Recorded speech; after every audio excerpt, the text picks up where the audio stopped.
সবারই প্রশ্ন যে ভালো পায়রা কিভাবে চিনবো। তো আমি একটা সহজ একটা টিপস বলে দেবো, সেটা আপনারা ভালো মন্দ পায়রা আপনার বাড়ির থেকে চিনতে পারবেন, বুঝতে পারবেন, সেটা গিরিবাজ হোক কিংবা ম্যাডাজি পায়রা হোক।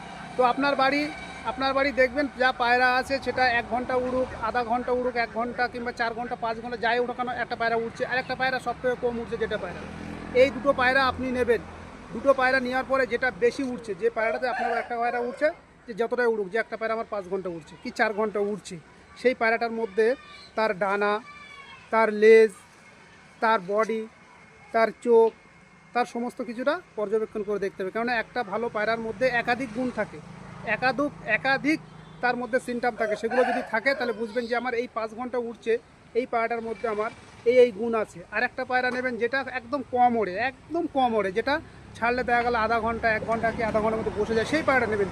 যে তার বডি সিমটম কী আছে, তার বডি সিমটার ভিতরে কী আছে, আর তার লেজ, ডানা, বডির ভিতরে কী আছে, কি চোখের ভিতরে কী আছে, সেইটা দুটোর মধ্যে পার্থক্য করতে হবে। যে আমার বেশি ওড়ে 5 ঘন্টা পায়রা ওড়ে, সেটার ভিতরে এই সিমটাম আছে, যেটার ভিতরে আধা ঘন্টা ওড়ে কি 1 ঘন্টার এই সিমটাম আছে।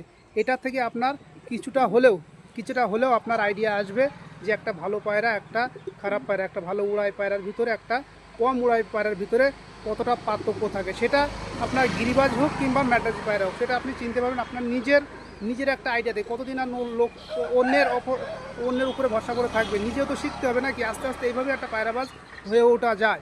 সেটা আপনি দুটো পায়রা নেবেন, পার্থক্য করবেন, যেটা ভালো ওড়ে, যেটা কম ওড়ে, তার মধ্যে কোনটা ডিফারেন্স আছে। ভালো পায়রার ভিতরে কী আছে, একটা কম পায়রার ভিতরে যে কম ওড়ে তার ভিতরে কী আছে, এই দুটো যদি আপনি আইডেন্টিফাই করতে পারেন, পার্থক্য করতে পারেন, তাহলে আপনার পায়রাবাজিতে সফল।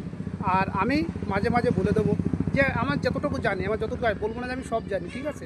আমি যতটুকু জানি ততটুকু সবার জন্য হেল্প করব। যে একটা ভালো পায়রার ভেতরে আমি একটা পায়রা নেব যেটা ভালো উড়েছে আমার কাছে, সেই পায়রার ভেতরে কি আছে, সেই পায়রার ভেতরে কি সিমটম আছে, কি তার ভিতরে আছে, সেগুলো আপনাদের দেখালে আপনারা বুঝতে পারবেন। আর আপনি বাড়ি থেকে যে মিলিয়ে দেখবেন, চিনবেন, আপনাকেও কারো কাছে যেতে হবে না, আপনার নিজের পায়রা থেকে আপনি ভালো পায়রা চিনতে পারবেন।